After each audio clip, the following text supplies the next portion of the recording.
perfect presentations every time has been our main goal for 40 years. So here's how finest presentations are possible every time. We work for impeccable dining and drinking experiences. We offer premium and highly functional products. We design the vision of the future. We crown our original collections with numerous awards. We establish trust-based and sincere relationships.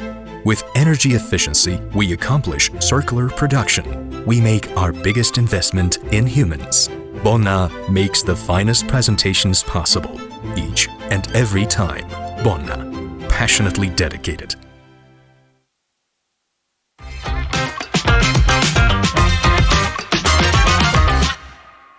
Herkese merhaba. Bugün Bonna adına sizlerle birlikte burada olduğum için çok mutluyum.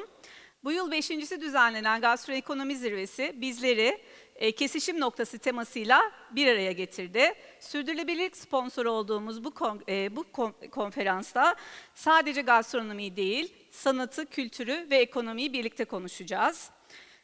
Çünkü gastronomi sadece lezzetle değil, kültürle, sanatla, ekonomiyle ve duyguyla birleşiyor. Ve biz de bu büyük hikayenin içerisinde farklı yolların kesiştiği o noktada, o yaratıcı noktada bugün buradayız. Gastronomi, dünya turizm gelirlerinin yaklaşık %27'sini oluşturuyor. Bu da bize aslında gastronominin yemeğin sadece bir ihtiyaç değil, aslında bir deneyim haline geldiğinin en önemli göstergesi. Biz Bonna olarak bu yolculuğun tam kalbindeyiz. 2014'ten bu yana %100 HoReCa dedikasyonuyla ve %100 yerli sermayeli, heyecanlandım. 2014'ten bu yana %100 HoReCa dedikasyonu ve yerli sermayeyle çıktığımız bu yolda 6 kıtada 110'dan fazla ülkede şeflerin hayallerine eşlik ediyoruz. Her tabağımızda bir hikaye, her koleksiyonumuzda bir duygu var.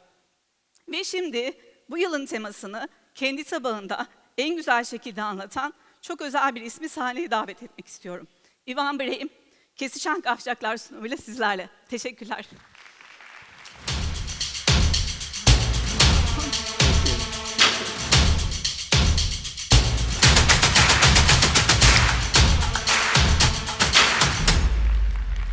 Merhaba. Good morning, everybody. Thank you very much for coming, and thank you once again for the organizers for the invite. My name is BREHM. I have been living in Singapore for the better part of the last 13 years, and 10 years ago, I decided to open a restaurant that tried to address what I found to be one of the largest problems of modern living today, the disconnect between people. I opened Nuri 10 years ago. Nuri, the word comes from the Latin root word for nourishment. It's also the same root for nunnery and nipple, places that we derive some form of food from, spiritual, physical. The idea behind Nuri was to try to use food as a metaphor to talk about how connected people are to each other. And so guests didn't think I was just a hippie.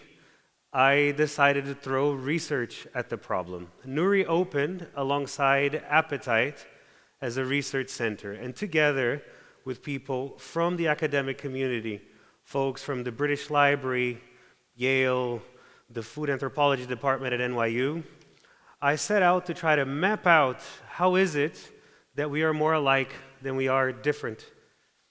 And then the concept of crossroads cooking began. Crossroads cooking is really the investigation of the similar paths that humanity has taken that has given us so much different food around the world. Everybody thinks that their food identity makes them very unique, but when you take page 2, page 3, page 4, and you start to read about where all of those processes, innovations, ingredients, and techniques come from, we start to figure out a much more together picture. Crossroads thinking was essentially the thought process behind the act of cooking. That's crossroads cooking. To better explain what Crossroads is and why I think it could revolutionize the way that we all think about each other using food, a very delicious way of doing that, I brought two little examples, maybe three little examples that I could share with you. The first one is a food that's super in vogue in Turkey and very popular around the world. Everybody knows sushi, nigiri sushi, a staple of Japanese cooking. This picture that you see there comes from Jiro-san, a very famous sushi restaurant in Tokyo. Edo is what we now know to be Tokyo. Sushi is a very new innovation of Japanese cooking techniques. The act of putting rice, vinegar, and a raw piece of fish on top is probably 200 years old. It happened at a time where most Japanese folks were stopped fighting. Japan was a very kind of conflicting society, decided to unite under one emperor in Tokyo now, not Kyoto. And the birth of a middle class, the safety of roads, the end of these warring factions allow for disposable income. Everybody was on the go. Everybody needed food. And what best way to just make food without the need of any kitchen that you could just bring at the back of your kind of bag, assemble a little ball of rice, put a fish on top of it, and there you have it, sushi. Sushi, as we know it, is the evolution of another type of sushi called batera sushi. Some would say one of the very rudimentary ways of kind of industrializing the process of making sushi. Rice would be packed into these little boxes, and on top of that, pickled fish would be added to those boxes of rice, and then with a knife you could cut and make hundreds of these little squares that you could sell around the town for people that had no time to stop, had no place to sit, and just needed something to eat.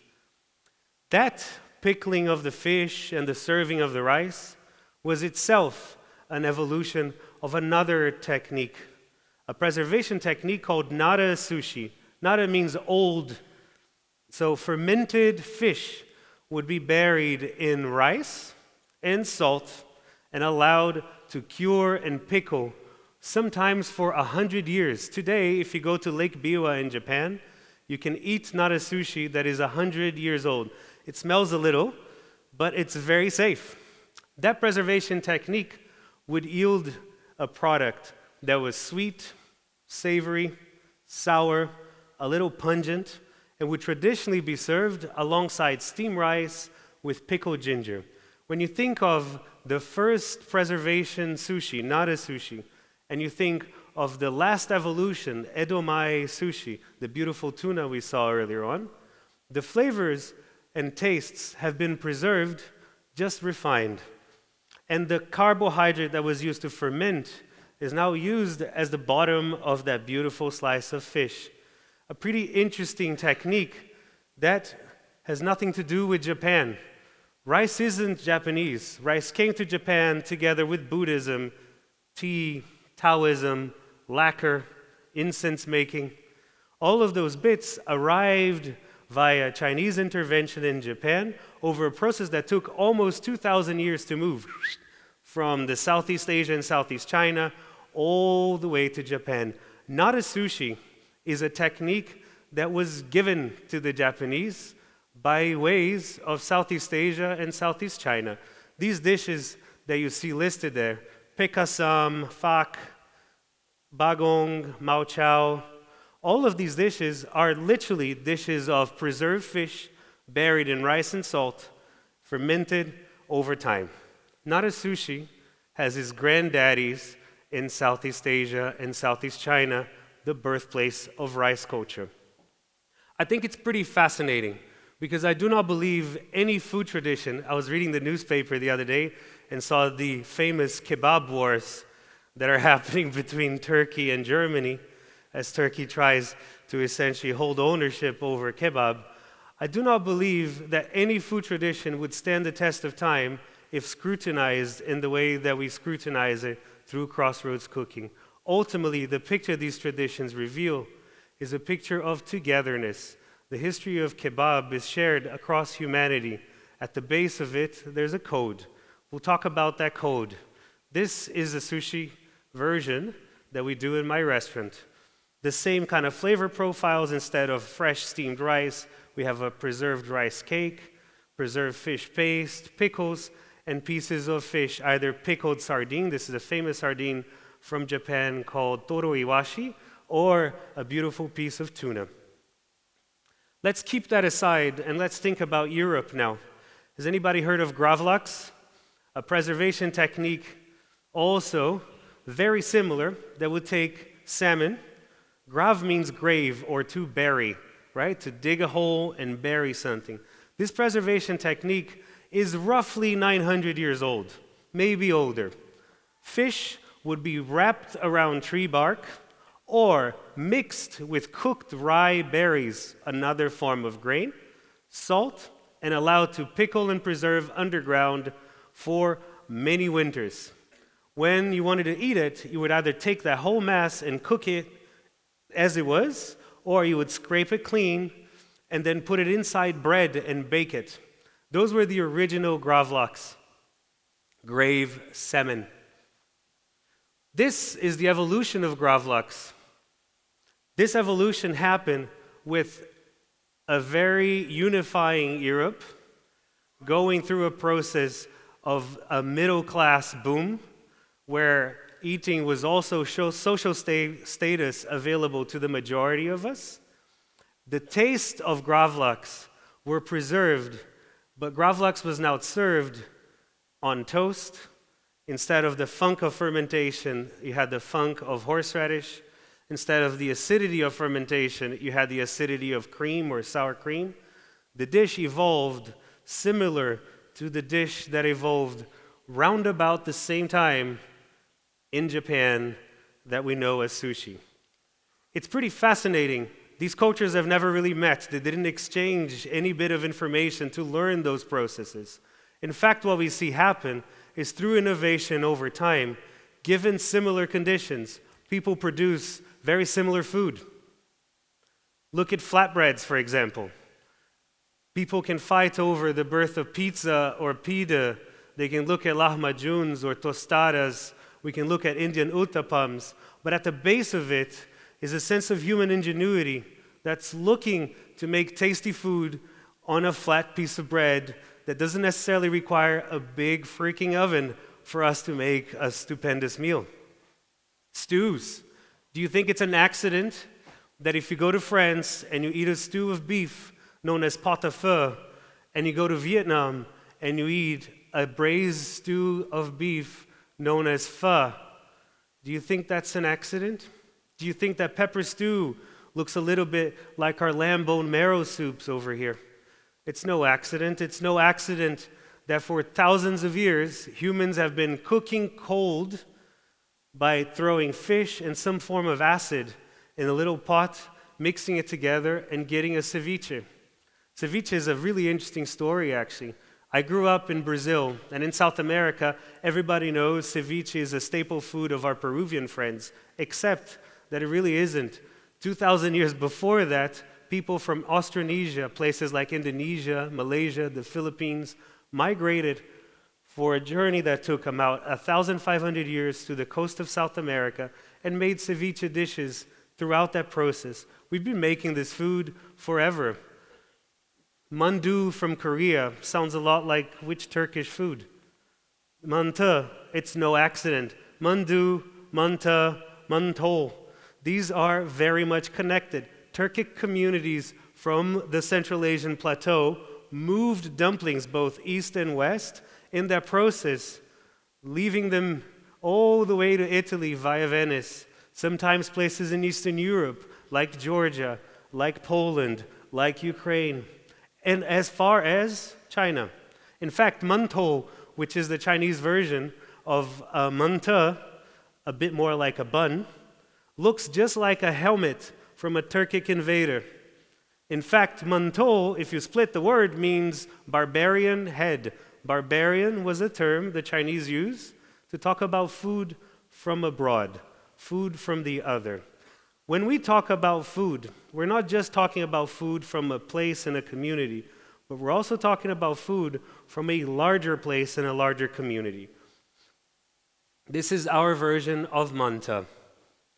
I think the best way to look at food creation and food culture, but also the best way to look at innovation, is to understand that if we just looked at each other and look for our differences, we might not really identify the source of our creative work, which is to be found in our similarities. Culture, when you look at it, is really just like problem solving. We go into a space with a problem. We do that a few times and resolve that problem, and before you know it, our community starts to replicate that problem and the way that we resolve it. And then we have culture. And culture, if it facilitated my life, can also facilitate the life of our neighbors and our neighbor's neighbor, and so on and so forth, in a process that spreads itself quite magically. If we were to look at the history of our foods, mostly as the result of a universal code that's applied through very circumstantial, very individualized experiences, what we will end up having is respect for our differences, but also a deep understanding about our similarities. At the heart of hearts, before we are Brazilians and Turks, before we are Chinese and Japanese, we're humans. We might wear different shirts, but we all kind of eat our yogurt, albeit maybe a little different. And it's quite similar in my mind, I always like to finish it like this, to the way that bacteria work. And so I'll leave you with this thought: perhaps we should respect and promote bacteria, because for some of us, they're really the only culture some of us have. We react and respond to one another much like bacteria do in a small petri dish. We exchange, we change, and we evolve that way. And so to remember that when we think about the expression of our food traditions, both preserves our own food traditions, but also a much deeper, much more meaningful bit, which is the human bit. And that's what I have for you today. There's a QR code on the screen. If you guys would like to see some more of our research, don't be afraid to click on it. We also publish very often on Instagram, and you can always just look there. Thank you so much. I hope you guys have a great day ahead.